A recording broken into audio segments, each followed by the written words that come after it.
What I'm about to tell you isn't a conspiracy theory anymore. While you were scrolling through social media and watching the news talk about celebrity gossip, America quietly passed a point of no return. And the scariest part? Most people have absolutely no idea what's coming. Did you know that JP Morgan just raised recession odds to 40% for 2025? But here's what they're not telling you on the news. Multiple top economists, including Moody's analytics chief economist Mark Zandi, are now warning that America is literally on the precipice of collapse. And I'm not talking about a simple recession. I'm talking about a systemic breakdown that could change everything about the way we live. I spent the last 2 weeks digging through economic reports, supply chain data, and insider warnings that Wall Street doesn't want you to see. What I discovered honestly kept me up at night. Today, I'm breaking down the 5 critical systems that are failing right now and why most Americans won't realize what's happening until it's too late. Before we dive in, a quick reality check. This isn't about fear-mongering. This is about understanding what the experts are seeing so you can protect yourself and your family. If this information helps you, smash that like button and subscribe, because what I'm about to share could be the most important thing you hear all year. Let's start with the system that affects every single thing you buy. Number 1, the supply chain. Time bomb. Here's something that blew my mind. In February 2025, the Senate Commerce Committee dropped a bombshell warning that one supply chain shock can disrupt the entire system, driving shortages and raising costs. But guess what? Nobody paid attention. Let me tell you a story that should terrify you. Back in 2017, a cyber attack on Maersk, one of the world's largest shipping companies, cost hundreds of millions of dollars and nearly paralyzed global trade. The White House later called it the most destructive and costly cyber attack in history. That was 8 years ago, and we still haven't fixed the vulnerabilities. But here's where it gets really interesting. According to a recent study by Reselink, supply chain disruptions surged by 38% in 2024 alone. We're not talking about minor delays anymore. We're talking about factory fires, labor strikes, financial instability, and complete breakdowns in production. Now check this out. The Port of Los Angeles just saw a 35% drop in container ships compared to last year. The Port of Long Beach, down 38%. Chinese exporters are literally stopping production because of tariff wars. This isn't just about your Amazon packages arriving late. This is about transformers for electricity, pumps for air conditioning, and critical components that keep America running. Here's what my contact at a major distribution center told me last week.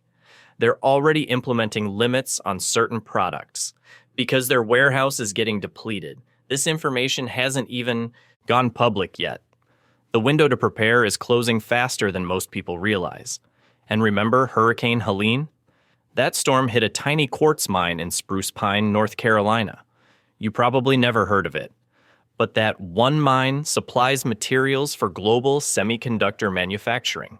One storm, one mine, and suddenly the entire tech industry felt the impact. That's how fragile our supply chains really are. But the supply chain is just the beginning. Wait until you hear about the economic disaster that's brewing right under our noses. Number 2, the debt crisis. Nobody's talking about. All right, let me drop some numbers that should make your jaw hit the floor. America's national debt just hit $37 trillion. That's with a T, folks. To put that in perspective, that's roughly equal to the combined debt of every other major advanced economy on the planet. But here's the kicker that most people don't understand. In fiscal year 2024, America spent $880 billion just on interest payments for that debt. Let that sink in for a second. We spent more on interest than we did on defense, and defense spending was $850 billion. Now here's where this gets absolutely insane. According to the Committee for a Responsible Federal Budget, by 2054, the U.S. debt-to-GDP ratio could hit 172%. Some projections even say 190%. These aren't conspiracy theorists making these claims. These are Congressional Budget Office forecasts. My friend, who works in finance, showed me something wild last month. Bond yields on U.S. Treasury bonds have been rising sharply. When bond yields go up, it means investors are losing confidence. And when the world starts losing confidence in U.S. debt, that's when things can spiral out of control really fast. Here's a stat that nobody's talking about. In 2025, America will spend an estimated 4.5% of GDP on debt interest payments alone. That's higher than almost every other developed country, according to OECD forecasts. So think about that. We're spending nearly 5% of everything our economy produces just to pay interest on money we borrowed. But wait, it gets worse.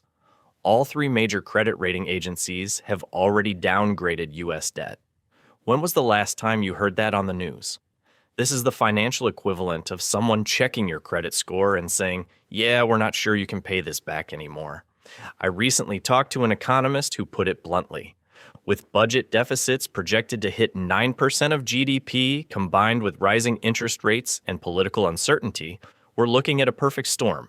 One unexpected crisis, one black swan event, and the whole system could unravel. And speaking of unraveling, number 3 is something most Americans interact with every single day without realizing how broken it is. Number 3, the labor market collapse. Listen, if you've been job hunting lately, you already know something feels off. But let me show you the data that proves it's way worse than you think. In July 2025, the U.S.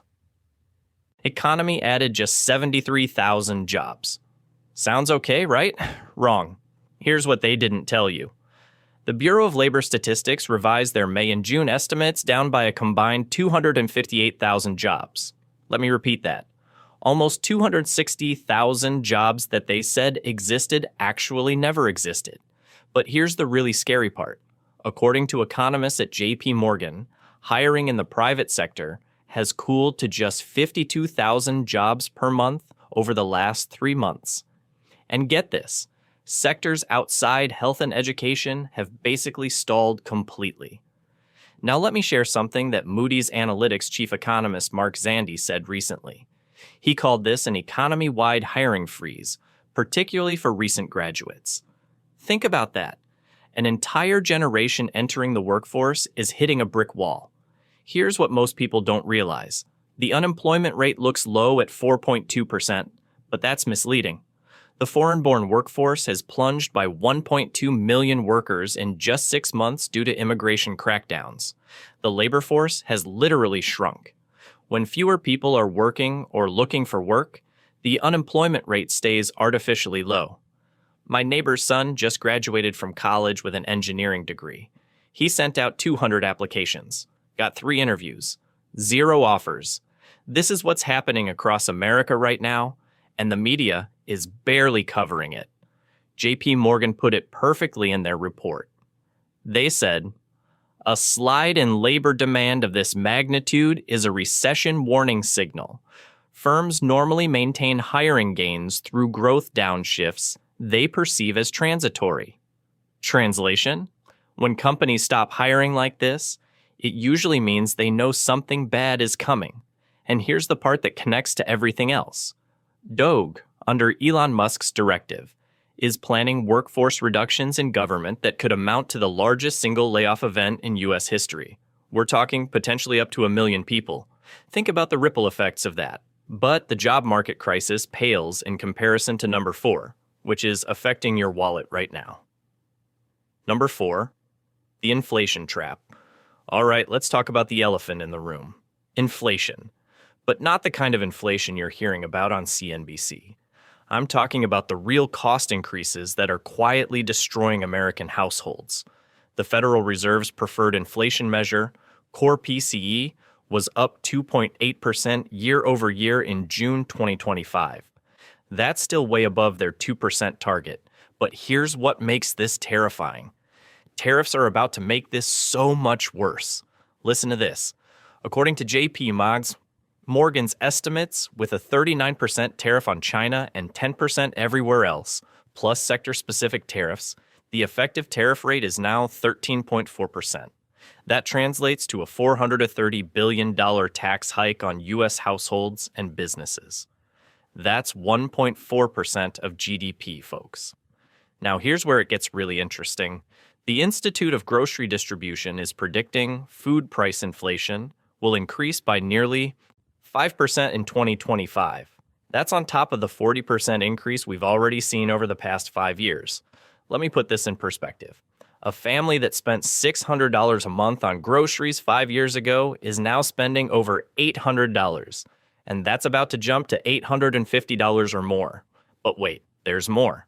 70% of shoppers are concerned about rising grocery prices, according to the Food Industry Association, and they have good reason to be. Recent reports show that multiple food categories are facing serious shortages and price spikes in 2025. Coffee? Brazil and Colombia faced weather disruptions. Prices are already up and climbing. Canned goods? Aluminum shortages plus crop failures.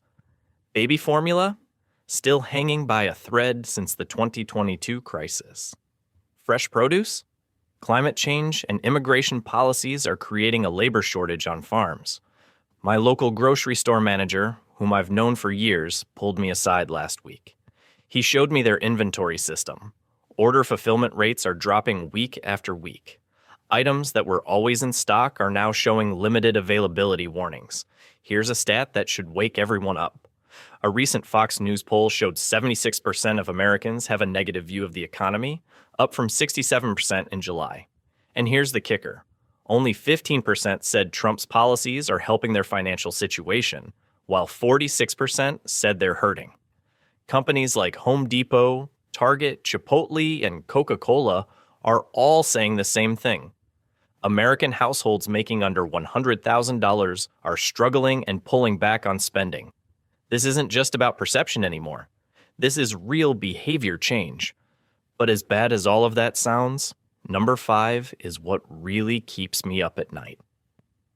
Number 5, the systemic failure nobody sees coming. All right, this is where everything comes together and it's not pretty. What I'm about to share isn't from some fringe blog. This is from actual systems science research and contemporary warnings from multiple institutions. UCLA Anderson School of Management just published what they're calling Recession Watch 2025, and their analysis is absolutely chilling. They're warning that if current policies continue, we could be looking at something worse than a standard recession. They're using the word stagflation. That's when you get rising prices and falling economic output at the same time. Let me break down what they're saying. First, tariff policies could make manufacturing uneconomical. If fully implemented, the effective tariff rate would be similar to the Smoot-Hawley tariffs during the Great Depression. Yes, you read that right. The Great Depression. Second, mass deportations could devastate the construction and agriculture sectors, which already face labor shortages. Third, government workforce reductions under DOGE could remove the stabilizing force that usually buffers against economic downturns. But here's what really scares me. These 3 massive contractions in manufacturing, government, and construction could happen at the same time. When that happens, it doesn't stay isolated. It spills over to the entire economy, broadening the downturn. Now let me share something even more alarming.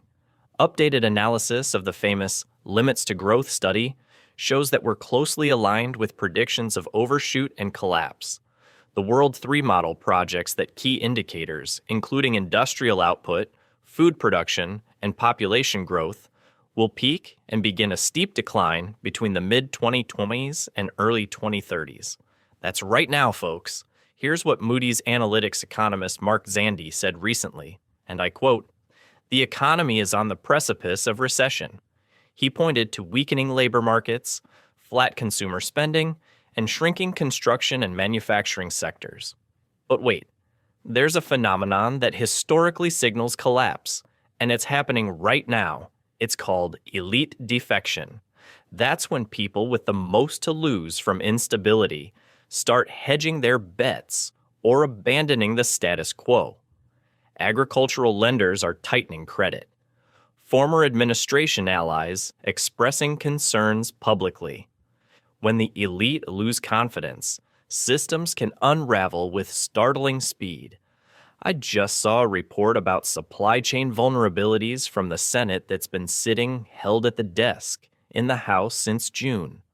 The Promoting Resilient Supply Chains Act passed unanimously in the Senate, but nothing's happening. Our critical infrastructure, including supply chains, isn't even officially designated as critical infrastructure. Think about that. And here's the final piece that connects everything. Bond markets are sending warning signals. The U.S. has seen downgrades from all major credit agencies. Interest on the debt is consuming more of the budget. Consumer confidence is plummeting. Companies are implementing hiring freezes. Supply chains are breaking down. Inflation is climbing. And policy uncertainty is paralyzing investment. Look, I'm not here to spread doom and gloom. But I spent weeks researching this, and the pattern is undeniable. Multiple systems are failing simultaneously. And when complex systems fail together, the effects cascade in ways that are hard to predict and even harder to control. Mark Zandi from Moody's Analytics put it perfectly. He said we're seeing an economy struggling to create jobs, with tariffs cutting deeply into profits, fewer immigrant workers meaning a smaller economy, and uncertainty causing businesses to freeze hiring and investment decisions. Here's what most people don't understand. These aren't isolated issues. They're interconnected. Supply chain problems drive inflation. Inflation forces interest rate decisions.